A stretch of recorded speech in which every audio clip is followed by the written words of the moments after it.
नमस्कार दोस्तों, आपका स्वागत है कंप्लाई हैप्पी के यूट्यूब चैनल में। आज का ये वीडियो आपको बताएगा कि आप किस प्रकार से ऑनलाइन टीडीएस का पेमेंट कर सकते हैं।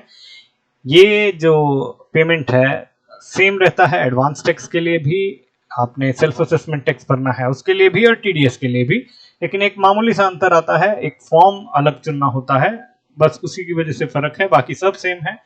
Advance tax self assessment tax का वीडियो हमारा एक और भी बना हुआ है, अगर आप एग्जैक्ट वो देखना चाहते हैं तो वहां भी जाकर के देख सकते हैं।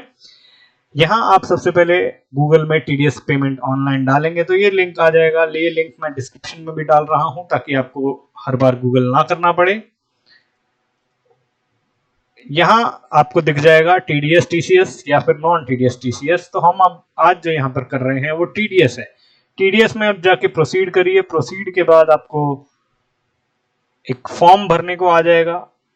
इस फॉर्म में आपको सब चीजें भर देनी है। आपको बताना है कि जिसका आपने टैक्स काटा है, यानी कि जो डिडक्टी है, वो कंपनी है या नॉन कंपनी है। मैं फिलहाल यहाँ पे नॉन कंपनी का भर रहा हूँ।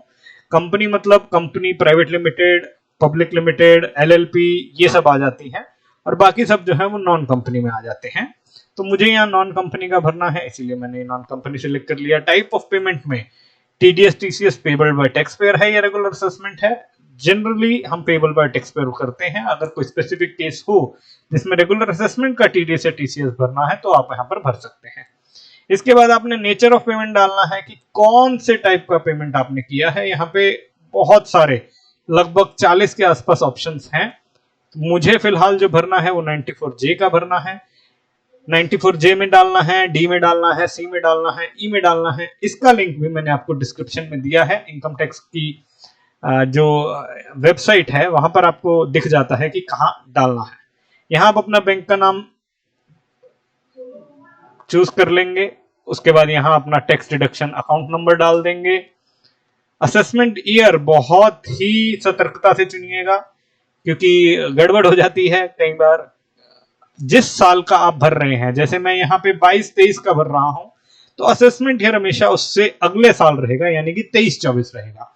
अगर मैं अप्रैल 2022 का भर रहा हूं तो भी असेसमेंट ईयर 23-24 है। अगर मैं मई का भर रहा हूं, जून का भर रहा हूं, मार्च 2023 तक का भी अगर भर रहा हूं, यानी कि 21-22 फाइनेंशियल ईयर का, तो भी असेसमेंट ईयर मुझे 23-24 ही सिलेक्ट करना है। यहां पर बाकी की डिटेल्स आप डाल सकते हैं। मुझे लगता है कि फिलहाल जरूरत नहीं है, इसलिए मैं नहीं डाल रहा। यहां पर जो रेड में मार्क्ड है, यानी कि कंपलसरी है, सिर्फ वही मैंने डाल दिया है। आप बाकी चीजें भी डाल सकते हैं। ये पूरा भरने के बाद आप प्रोसीड करेंगे। प्रोसीड करने के बाद वो आपसे पूछेगा कि भैया ये सब डिटेल्स देख लो, ठीक है ना।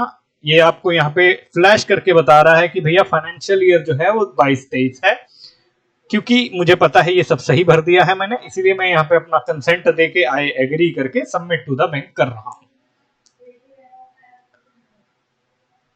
सबमिट टू द बैंक करने के बाद ये आपको बैंक की वेबसाइट पे ले जाएगा। यहां आप चूज करेंगे कि आप क्या के रूप में, रिटेल या कॉर्पोरेट यूजर के रूप में आप भरना चाहते हैं। मैं यहाँ कॉर्पोरेट यूजर के रूप में भरना चाहता हूं, इसीलिए मैंने यहाँ पे अपना आईसीआईसीआई बैंक कॉर्पोरेट चूज किया। आईडी पासवर्ड डालने के बाद वो यहाँ पे मुझे बताएगा कि कितना टैक्स मैं भरना चाहता हूं, वो मुझे यहाँ सिलेक्ट करना होगा। जैसे मैं फिलहाल 1000 रुपए भरना चाहता हूं, तो 1000 रुपए मैंने सिलेक्ट करने के बाद और कुछ अगर डालना है तो मुझे डालना होगा, नहीं तो मैं आगे बढ़ सकता हूं। सरचार्ज नहीं डालना है, एजुकेशन सेस नहीं डालना है। ये टोटल अमाउंट अभी भी 0 है, इसलिए 0 है क्योंकि मुझे यहाँ पे कैलकुलेट टोटल अमाउंट पे क्लिक करना है। जब मैं यहाँ क्लिक कर देता हूं तो वो 0 से बढ़ के जो भी टोटल इन सब का होना चाहिए वो आ जाता है। इसके बाद मैं ओटीपी से ही ऑथेंटिकेट करूंगा। मैंने कंटिन्यू कर दिया। यहां पर रिमार्क्स में मैं डाल सकता हूं, मैंने डाल दिया। और ओटीपी जो मेरे मोबाइल पर आया होगा वो मैं यहां डाल रहा हूं। ओटीपी आपको बताने की आवश्यकता नहीं है, इसलिए मैंने नहीं बताया।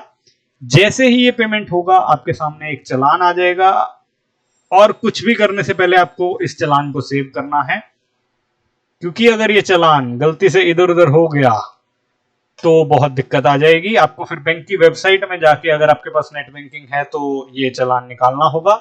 इस चालान में जो सबसे आवश्यक चीज है वो ये है, बीएसआर कोड, टेंडर डेट, यानी कि किस दिन को आपने ये पैसा दिया है। टेंडर डेट जैसे आप देख रहे हैं 7 जून है, 7 जून 2022 और चालान का सीरियल नंबर, कितना अमाउंट है वो सब भी जरूरी है। लेकिन ये सब है, अगर आप सेव नहीं कर पा रहे हैं तो इसको तुरंत स्क्रीनशॉट करके रख लीजिए या सेव करके कहीं पर रख लीजिए। आज के लिए इतना ही। कैसा लगा आपको ये वीडियो बताइएगा। अगर कुछ समझ में नहीं आया तो कमेंट में जरूर पूछिए। और किस चीज के बारे में जानना चाहते हैं हमें बताइए। चैनल को सब्सक्राइब करिए, वीडियो को पसंद करिए, अपने दोस्तों के साथ बांटिए और जुड़े रहिए हमेशा कंप्लाई हैप्पी के साथ। Comply happy, be compliant, be happy.